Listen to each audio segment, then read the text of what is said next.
Hello everyone, welcome to Digital Marketing Gyan Podcast, your favorite podcast where we interact with eminent guests from the digital marketing world and try to understand the latest trends, techniques, case studies and updates in this domain. I'm your host Prince Kumar and today we are very much excited to discuss on the topic Google is a child that wants to learn, understanding how SEO actually works. And our guest for today is Jason Barnard. He is also called the Brand SERP Guy. Jason is an author and a digital marketing consultant who specializes in brand SERP and knowledge panels. He has recently published his first book, The Fundamentals of Brand SERP for Business.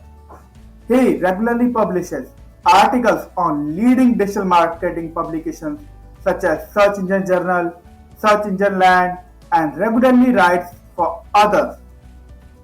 Hi Jason, a warm welcome on our show.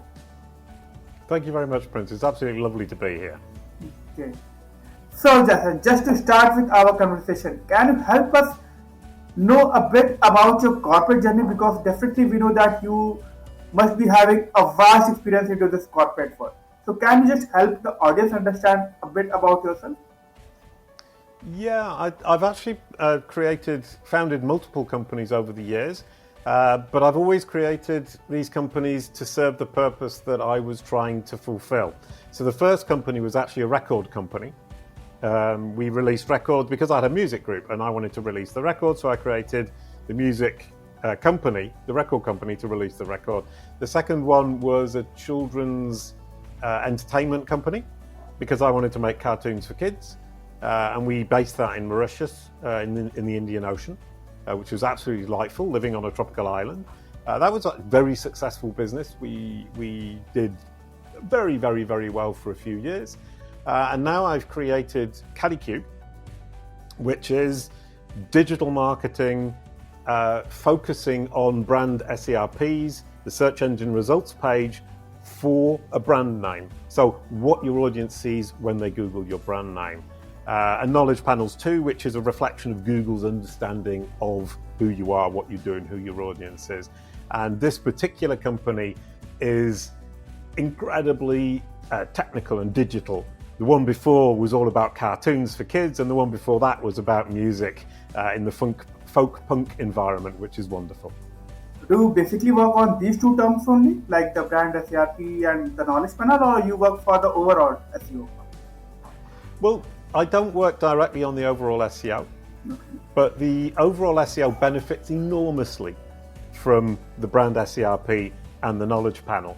Basically, if Google has an understanding of who you are, what you do, and who your audience is, that is reflected in your knowledge panel on your brand SERP. Once it's understood who you are, what you do, and who your audience is, that's the point at which it's much more likely to offer your offers and solutions to its users when they're searching for a solution to their problem or an answer to their question. Because at the very foundation, what Google is doing is getting its users from their problem to the solution to that problem as efficiently as possible. And in order to offer you as a solution to any problem to the correct audience, it needs to understand, once again, who you are, what you do, and who your audience is. That's where you win the SEO game. It's the foundation of the house that is SEO. You have given a bit of detail about what we are planning for today. And so just aside of that, you have also recently launched the book. So can you help the audience understand a bit about the book, what it is, or what are the major contents that one can expect? What is the book, or kind of what are the crust of the book, and also who are the target audience, or who are the audience who should purchase this book or who should read this book? Right, so that's a really, really interesting question, because I wrote the book because I'd created some video courses, so I've got online courses, and the courses sell very well. But some people couldn't understand what I was talking about because it was a little bit too technical for them. It was aimed at people who understood digital marketing a little bit. So what I then did is took the courses and wrote them as a book so that anybody can understand what it is I'm talking about, why it's important, and how you can drive your entire online business strategy through simply looking at your brand through the lens of Google. So what Google shows when your audience Googles your brand name is a reflection of its understanding of what your audience is looking for. So as soon as you look at that result and you see it's not showing what I thought it should show, you immediately know that Google has misunderstood. And if it's misunderstood, that means that your digital footprint, which is what it understands you from, is incorrect. And what you then do is, rather than think, well, where shall I go first? Shall I go to Facebook first, or shall I go to Twitter first to correct that, or shall I go to Crunchbase or get some articles in the Times of India, for example? You would look at your brand SERP and you would say, well, what's that? I can start there. So it allows you to prioritize step by step how you go out there and make sure that your digital ecosystem is healthy and that you're truly engaging with your audience, your real audience, in the places that they really do hang out. And the other thing, of course, is that it reflects back to you the brand message that you're putting out there. So you can immediately see, is the internet reflecting what I think about my own brand?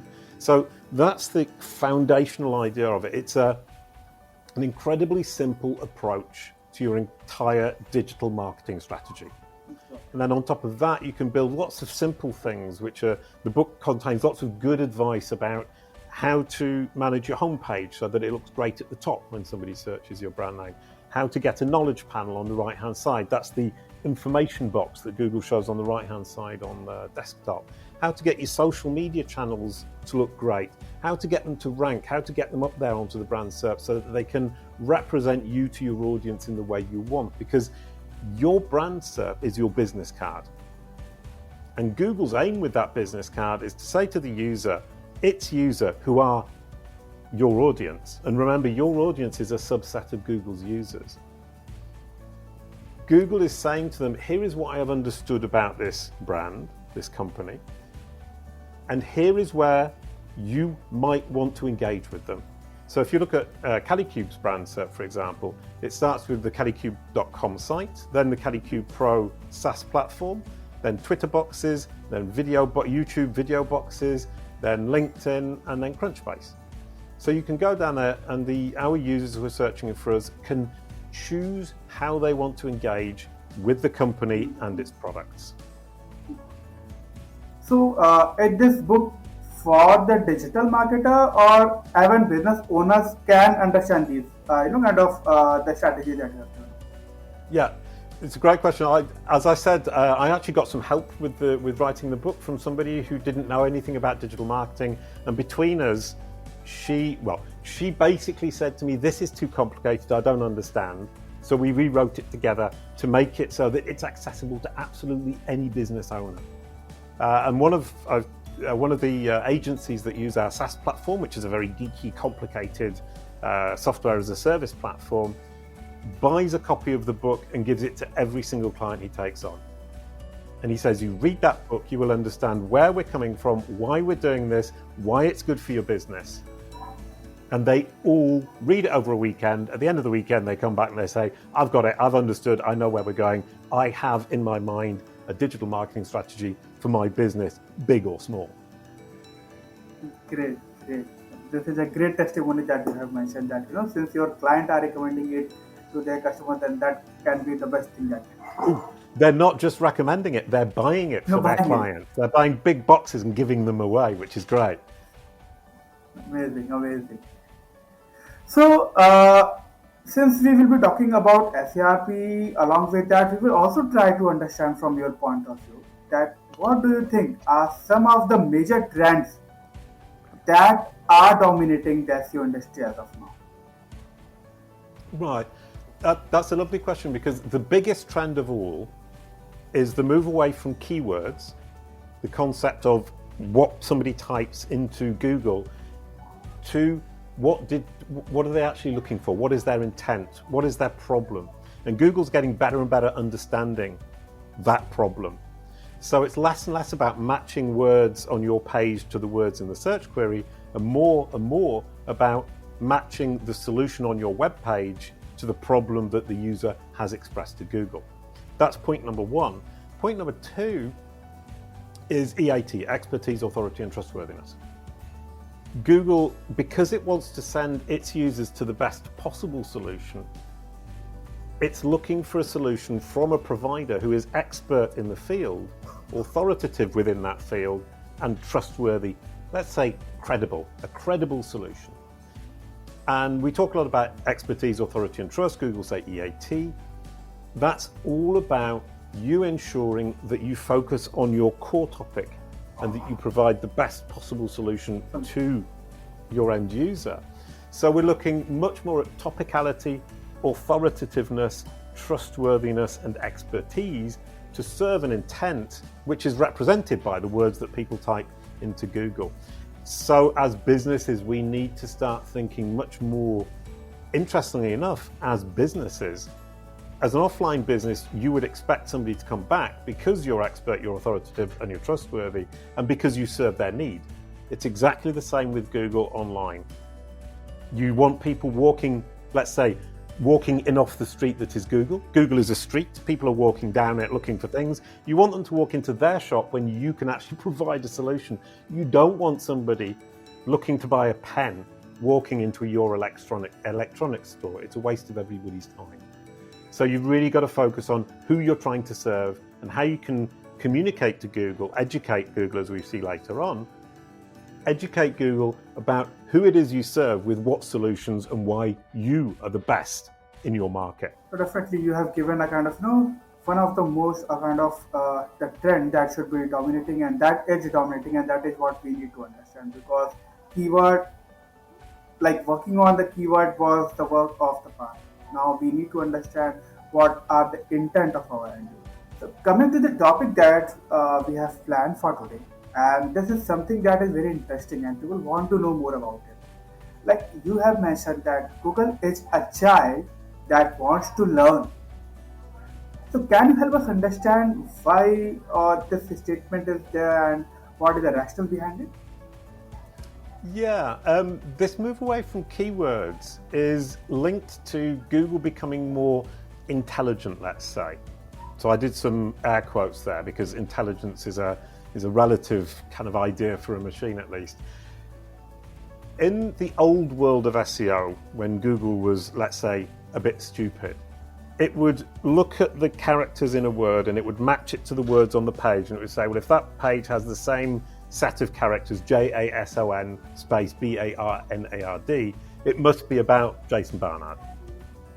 And that's a very simplistic thing of saying we match the words in the query to the words on the page.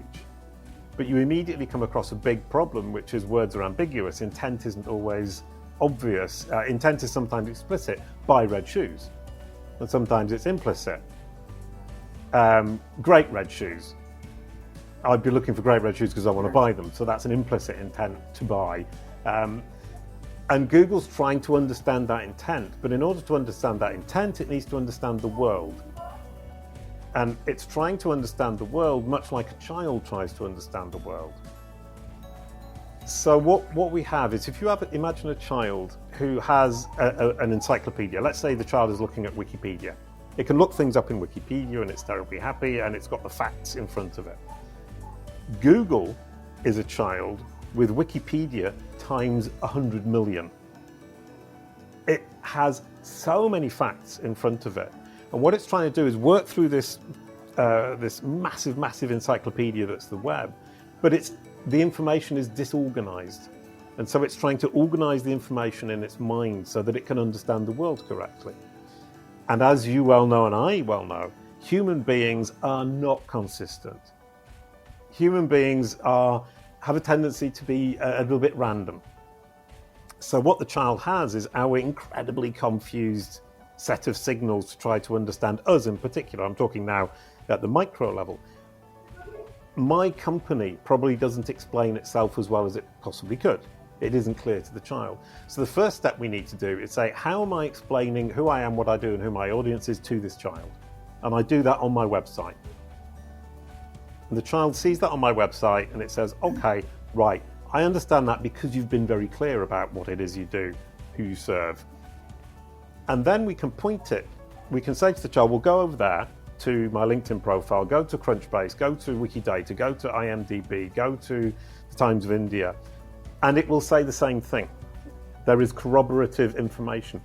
But crucially, if the child goes there and it says something different, or it says the same thing in a very bizarre, strange manner that it doesn't understand, you're not helping the child to learn. The child needs to learn by consistent corroborative sources saying the same thing that confirm what you've already said about yourself. And it needs to find that information on authoritative, trustworthy sites. Right. So we come back to that idea of authoritative and trustworthy and expert. And when it goes to these sites, it's not necessarily, for example, the Times of India. You don't need these big press or sources. You want to look for something that's niche and geolocally pertinent. So for me, in Paris, the Times of India isn't the best source for me to get this confirmation for the child of who I am, what I do, and who my audience is. It would be the local Parisian newspaper, because I live in Paris in France. And so you want to look for these corroborative sources, get that information onto them so the child can see this corroboration, this confirmation from sources it trusts within your niche, both industry and geo. This idea you have given and this is why I guess you have mentioned upon, and that is why the reason, because Google is still into the learning, Google is trying to understand what is objective and so how do you think that Google will be evolving in the future? Or let's say if we cannot predict the future, so at least for the next 1 to 2 years, how do you think that Google will be evolved? Google's moving increasingly towards providing information directly on its search engine results pages. So the next 1 to 2 years, we're going to see more and more information being provided by Google on the search engine results page, the SERP. So people won't need to click through to the sites, because if we come back to what I said earlier, Google's aim is to get the user to the solution to their problem as efficiently as possible. And it's more efficient on the search results page than having to click through to your website. That's very unfortunate for the website, but we have to learn to live with that because that's what's going to happen. The other thing it's going to do is try to help its users along the journey that it thinks they are trying to take. So what that means is it will increasingly give us choices that we didn't initially search for. And one example of that is people also ask. You see them all the time. It's the additional questions that people also ask that Google puts in the middle of the results. And they're related questions to whatever it is you search for. So if I search for the brand SERPs, it will show a related question, what is branding in SEO? Another related question, what is SEO? Another question, what is a SERP? And what Google is doing is saying, well, if you're interested in brand SERPs, you are potentially interested in these related questions. So what it's doing is guiding me, the user, through a journey using the SERP to provide me with I think they call them educational moments, where they think they can help educate us and help us move towards our ultimate goal. Because when we're searching for something, brand SERP's very vague. If Google can get me to be more specific by proposing different paths through the SERP, that's very interesting. So that's where we're going. And as businesses, we need to understand that Google's aim is always to provide the solution the most efficiently it can to its user. So since you have mentioned that Google is trying, or the plan of Google is somewhere to show the end result at the SERP page only.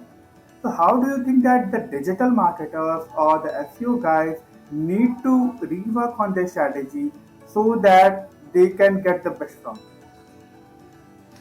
It's a great question. The content that you produce is a representation of your brand. And every piece of content you produce, Google digests it and it sees it as one tiny piece in the puzzle that makes up your entire brand message and your entire brand presence. But each of those pieces has an opportunity to appear on a SERP or in Google Discover or on Google News. And you need to make sure that the content you're making is aimed at your audience. Don't aim it at Google. Don't create content because you think Google will like it. Create content because it's useful, helpful, and valuable to your audience. It provides a solution to a problem they truly have, and that it is truly your core audience that you're creating the content for. When you create the content, you create it for the user and then you package it for Google. And packaging it for Google is all the SEO techniques. It's making sure that the wording is understandable. It's making sure you're using the headings within the text. It's making sure that when you make a video, you do a transcript and you do subtitles, and you add schema markup as well. And that means that Google can digest this content, understand it more easily, because the better it understands what it is you're offering and to whom, the more likely it is to present it to your correct audience. And things like Google Discover is Google, once again, pushing this content towards a user. Google Discover is all about push content, Google saying, because we know who you are, because you have a Google account or you have an Android phone, we can suggest content that we think is interesting. So as a marketer, we need to make sure that Google understands who our audience is, because then it can potentially push our content to that audience without that audience actively searching for anything in particular. So we get pushed towards our audience, the subset of Google's users who are truly our audience, and that is very powerful. Right, very right.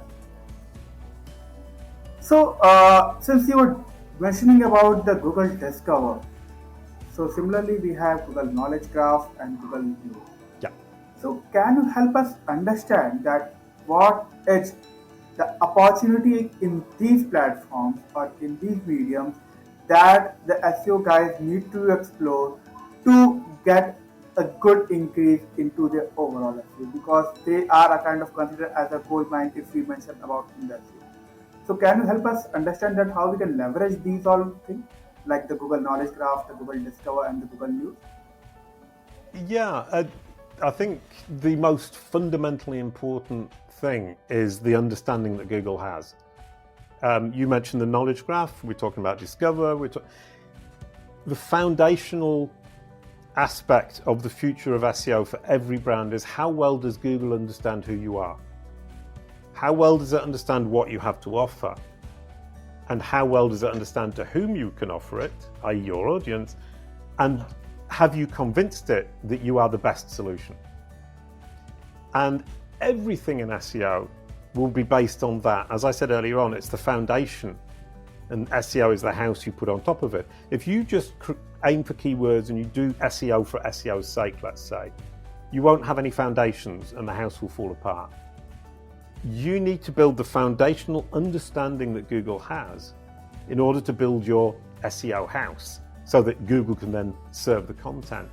And the other important thing is you can't expect Google to understand all on its own. As I said earlier, the information about us is fragmented. We tend not to be very consistent when we talk about ourselves. Your profile on LinkedIn contradicts your profile on Twitter, it contradicts Crunchbase, and your website says something different, and entirely different again. And from that perspective, if you start now cleaning up, doing a spring clean on your brand house, let's say, making sure that all of this information corresponds so that Google, the child, can get a clear picture of who you are, what you do, and who your audience is. That's the place to start. The spring clean on what currently exists. Then you've built the foundation of understanding that Google will be able to get in its brain. And then you can start working on your EAT, expertise, authority, and trust, by indicating to Google, building those foundations more and more solid by convincing it that it has 100% understood, because you have understanding and then you have confidence in that understanding.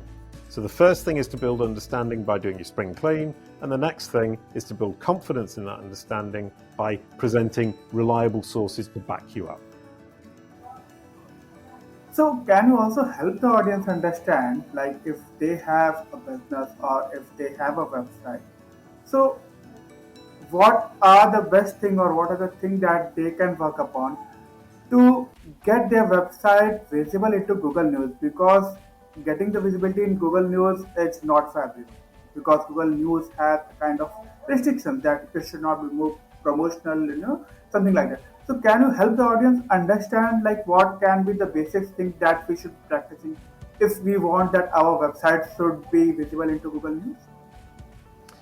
Yeah, I mean, Google News is really tricky because the idea of news is very much media based. So it's going to be newspapers and magazines and TV channels. So as a small publisher, it's very difficult to get any traction at all in Google News. And you're competing against very big websites. The other problem is that Google News and Google Discover, for that matter, are very short term. They'll peak very quickly and then they'll disappear. So if you can't hit it right on the nail and get the timing exactly right, you've lost all your efforts. So unless you're a news outlet, I wouldn't recommend Google News as being a particularly great target for SEO. You want to look for the evergreen content, the content that your audience are always looking for. So from that perspective, things like FAQs are great. Answering the simple questions in a simple manner for your audience, the questions they will always be asking. So I'm not saying don't go for Google News. I'm saying it's time sensitive, it's difficult, and you're competing against the big guns.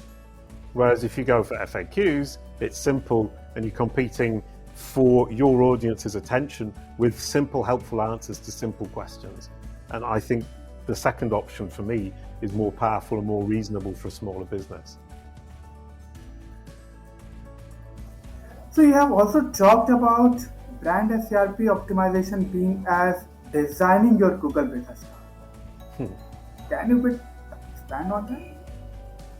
Yeah, I mean, I think the world of Zoom that we've been through during the COVID pandemic has been interesting from the perspective of when you meet somebody face to face before COVID, you would then walk out of the room, go home, and if you were interested in working with them, you would Google their name on your computer. And I was saying that's your Google business card, but you don't really know it because people do it themselves, but they don't think other people do it to them. But during Zoom, the Zoom period, let's call it, of COVID, I'm talking to you. I'm sitting here on my phone, pretending to listen to you, Googling your name to check out who you are. So it's actually now this source of information for us all talking to each other remotely like this. So you can imagine that while I'm in a meeting with you as a potential client, let's say, we'll be Googling each other. And that is your business card. What you're saying to me is great, but the business card that I'm looking at while I'm talking to you needs to confirm. And it needs to confirm, and I'm coming back to it again, the expertise, the authority, and the credibility, and the trustworthiness. Because if I'm talking to you about working with me as an agency to help you with your brand SERP or your knowledge panel, if you search my name and it says something along the lines of Jason Barnard is a doctor in philosophy from Liverpool, you're not going to trust me to help you with your brand SERP and your knowledge panel. But if it says Jason Barnard is the Brand SERP Guy, he specializes in knowledge panels on brand SERPs, and there's lots of videos of me talking about it, and there's a knowledge panel that also says the same thing, Google is recommending that aspect of me. So you're looking at my Google business card and you're thinking, wow, yeah, he does do what he says he does. He is an expert, he is authoritative, he is trustworthy, he is credible, and Google has confirmed it. And ask yourself the question, why did you look on Google? Because you trust Google. So Google's judgment on who you are, what you do, who your audience is, and Google's representation of you through your Google business card is phenomenally important. Definitely, very rightly you have said that, because before COVID, people used to, when they were used to interact, then they used to have that intro, and by that only they were making sense. But now we have that opportunity that if we are meeting everyone online at a same instance, we can check their complete profile, their complete bio, their experience, these all things. and we can get a better understanding of the person. And that also, I guess, it will be in hardly in 5 to 10 minutes that we can take out the complete info. Yeah, I mean, the fact that people research each other and they research companies and they do it through Google is something that is blindingly obvious when you think about it, because we all do it. And the fact that you can control what people see when they are researching you through Google, basically optimizing the lens through which Google is magnifying you, it's something we can do. We can educate this child that is Google to show us to our audience and people researching us in the best possible light. The child wants to represent us honestly, it just needs to understand, and we need to explain. Perfectly. And I guess the best example that we can see is in the recruitment, because previously that was an option, but nowadays, like whenever most of the recruitment happens, the recruiter have a glance of the complete profile on Google, on LinkedIn, or on the online platform to make an impression. So before you are appearing for one-to-one interview, your impression has been created based on your personal brand that you have on Google. Exactly, yeah. I mean, for individuals looking for a job, you need to think about LinkedIn a lot, because recruiters will look at LinkedIn, but also, yes, Google. They're not going to go through. I mean, as a recruiter, you would want to investigate as much as possible, but what does Google provide? Google provides a summary.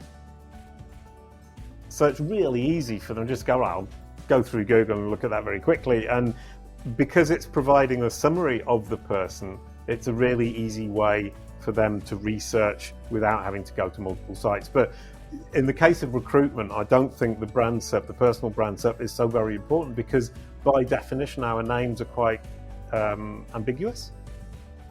So researching through Google, unless the person has an unusual name, is going to be relatively difficult. So from a recruitment point of view, I would look more, now I think it through, having started the question saying, yeah, your Google business card, focus on LinkedIn first. Focus on where the employer is going to be looking within your industry, and then start thinking about Google, because but for all of us, Google is going to be phenomenally important. Come what may, Google is going to be important as individuals and as businesses. Got it. So thank you. I guess you have given a lot of insight today.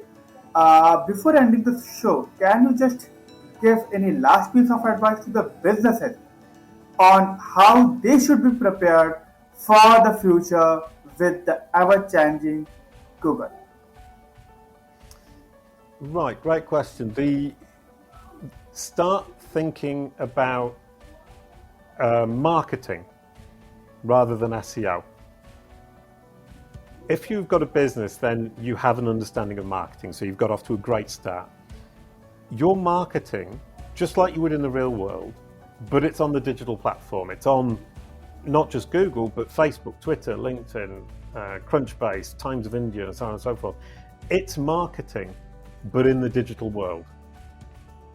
And if you want to prepare for the future, you need to think like a marketer, create content as a marketer that is useful truly to your audience, and then you can start packaging that for Google. So as a marketer, moving into the future and building a sustainable business online, Google isn't your first priority. Marketing to your audience is your first priority. Packaging it to Google, packaging it all for Google comes further down the line. So my advice for the future would be get your priorities right, build a business online, and bake Google into your packaging of your content. If you understand bake into, it means make sure that when you're building your content, the packaging that you are going to do for Google is already present in the content wherever possible. So think ahead, become a marketer. Google becomes the bonus that you get after you've built this content that's already become profitable because it's so helpful and useful to your audience wherever they happen to be online. Got it. Got it. Thank you so much for your advice. So with this, now we have come to the end of today's episode. Once again, thank you, Jason, for sharing valuable information about how the SEO actually works and how the business owners or even the SEO guys need to plan their strategy with the ever evolving Google. And if we are able to work according to the changes or the according to the changing of the strategies of Google, then definitely we will succeed. But if we are on the other track, or if we are thinking, or if we are going with a keyword trend only and these all things, somewhere we will be lacking. So there were a lot of information and lot of takeaways which the audience can go. So thank you so much, and I look forward to have you again on our show and discuss a lot more about SEO. Thank you. Brilliant. Thank you so much, Prince. That was delightful.